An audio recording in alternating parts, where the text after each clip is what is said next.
it's it's the biggest market in the world. That's what people don't know. People don't understand. So biggest market in the world is. The biggest market in the world. Give me some numbers. Well, how much business gets done out of here every year? 2.5 billion. Only 2.5 billion. 2.5 Okay. billion. Oh yeah.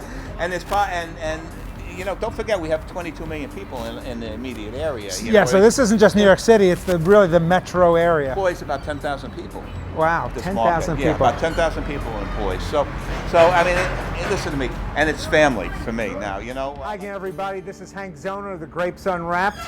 Today we set out bright and early, producer Mike and I, from New Jersey to the Hunts Point Market in Bronx in New York City. And we have a really special guest today, and it's Pete Napolitano, better known to many of you as ProducePete. Pete, thank you so much for having us here. Good morning. It's my pleasure to be here. So today I'm at Katzman Produce in the Hunts Point Market. A friend of my family's for over 50 years, and this company has, I used to buy from them, and now I work a couple of days a week. I keep myself busy, you know what I mean? It's working a couple of days a week. That's great. So this is unusual. A lot of times when I have a guest on, it's somebody who's not really been in front of a camera before, and I have to walk them through that. This morning I'm learning a bit from you how to be in front of a camera. You've been doing this for a while, haven't you? Yeah, well, I started about 30 years ago. A woman walked in my store. I had a retail store in Bergenfield, New Jersey, and a woman walked in my store and said, "I'd like to put you on television. You sound very interesting." I was talking to a customer, and I said, "You know what? Thank you very much, but no." That's how smart I was, She called back about 25, 30 times, and I kept telling her, no. One day, I came back from the market. My wife said, "Go home and change. They're coming to pick you up in a car." I said, "Why?" She goes, "You're going to be on television." I said, "I told them no 30 times." She goes, "It'll be good for business." Well, you know what? All the success that I've had in television, my wife takes full advantage of because she's the one who said, "I put you there." And she's absolutely right. If it wasn't for her, I never would have been on it and never would have done it. So, and I went on a local show, did it by 1992. NBC saw me, signed me, and I've been at NBC for 25 years, which is a miracle. So. And it's been interesting because in 25, 30 years, people out there are much more interested in learning. They don't just want to eat their food; they want to know about it, don't they? You know what they do is they put you in a certain zone of people that watch you. At one time, ProducePete was 59 to 72. That was the age group. Now ProducePete is 19 to 30. Now why? Because people are at the gym, people are there, people are more health conscious and stuff like that. You're from an immigrant family, correct? Yeah. Your last name's Napolitano, which means you're Napolitan. That's it. Tell me about your family history. Well, my father came. My father was the 20th of 20 children, 17 boys and 3 girls, all single births. They started coming to the United States in about 1898. My father, and then went back and forth to Italy. My father came here in about 1924, 25. His father passed away when he was very, very young. And they went into the produce business, all the brothers and all. What else would they go in but a food business?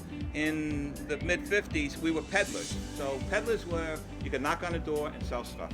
By mid-50s, people didn't want you to be knocking on their doors anymore. So he went to drive a bus for Red and Tan. My mother was ahead of her time. She talked to a guy at a gas station on Washington Avenue and Ivy Lane in Bergenfield.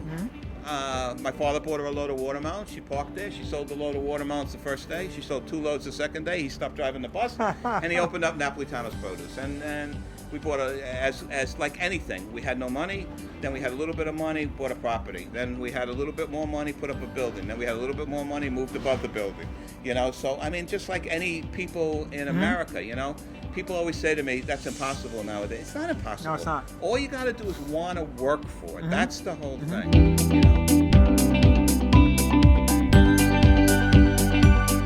We say in Jersey, we have the best tomatoes, the best corn, the best. We do. We have really good tomatoes. Yeah. But I got a place in Florida. And when I go in January, February, go down there, I go to a farm stand, go grab a tomato from a farm stand. Terrific. Right. It eats good. Right. That same tomato, you might as well eat the box that it came in if it was shipped up here. Why? Because it's picked green, no maturity. Maturity is the key to anything in produce, and that's exactly what happens with this. When you find something that's reasonable, that's good, and you see it's in season, that's the time to buy it. It doesn't travel far. See, that's the whole thing. Right. I worked in Italy for a couple of summers. So I'm in Italy and we're doing some film work there, and I go over and I look at the everybody says, oh, the food's wonderful. And the food is wonderful. But I Absolutely go is, over there, and there's a farm, in between takes, and there's a farmer there. And I looked like cherries in the field, but it was tomatoes. Red, that's how red it Wow, was. beautiful. And I walked over, I said, you're going to pick that? And he bent over, took a bite. Two more days. 2 more days. We would have had those canned already in the United States. We pick them green. People are coming in. Different people come in. People don't know how to pick stuff, what to look for, and I try to make it simple. Right. Here, buy an apple. Look for a stem on the apple. Is that always hold true that it won't be mealy? No, but it'll tell you that it's a little fresher. When you buy an orange, you know what I mean? Let me walk over here and grab an orange. But when you buy an orange, you want an orange, heavy for its size. Well, right. What does that mean? Well, it means there's juice inside. Right, if it feels like a feather, it's going to taste like a feather. So a lot of it is basically common sense. So that's what I try to do. I try to instill that. So as I always do, I bring things back around to wine. When we were putting the segment together, I was thinking to myself, I can talk about what wines pair with vegetables. I love Gruner Veltliner. I love dry rosés with vegetables. I also could have picked a wine that I think goes great with fruits. Moscato d'Asti is to me a great fruit wine. But I'm doing something a little bit different today. Pete's a special guest, so I wanted to pick out a special wine. I'm pairing my wine today to my guest, not to the food. To the region. To the region. Pete is Napolitano. He's Napolitan. His family comes from the Naples region. My paternal grandfather came from there as well. So what I picked out today was a Fiano di Avellino, a white wine that is native to the Naples area, and Avellino is right outside of Naples. I guess you can think of it as what Bergen County is to New York City. Avellino is to Naples, correct? So it's right outside. So Pete, I really appreciate you making some time to see me. This was a lot of fun. I really enjoyed it. And salud. Salud. And chintan. Salud. To you. I was telling Pete that as a kid, I can remember my first wine-based dessert used to be my father in the summer would cut up fresh peaches and put them into a glass of red wine. You told me about a little bit different twist on that. My father used to call it Bacall. At the end of the season, especially in September into October, peaches start to dry out, get a little dry and everything. So what happens is they take the peach and it's almost like a sponge. They cut it up, we put it in red wine, and we soak it in there, and then we eat the peach. It was great. It was absolutely terrific. I'm going to be trying that actually this week, so it sounds fantastic. It's a nice wine. It's a nice way to kind of almost end the day. We're almost ending the day here at the market, correct? I mean, the market. Well, you're in the produce business. You're ending the day at 8 o'clock in the morning. That's right. So this is a good way to kind of end the day with our shift here at the Hunts Point Market.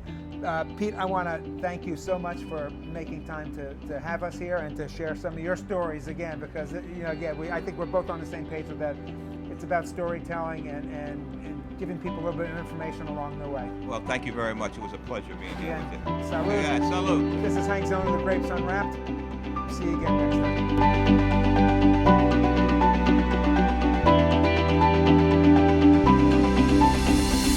Produce is meant to be eaten, not stored. Supply, demand equals price. And the less anything travels, the better it is. Food and memory, memory and food. Maturity is the key to anything in produce. And every night when I go to bed, when I wake up in the morning, all night long, I'm dreaming, I'm putting tomatoes up, I'm putting this up. She goes, for somebody who worked like a dog your whole life, that would have been a nightmare. I said to her, no, it was my life. And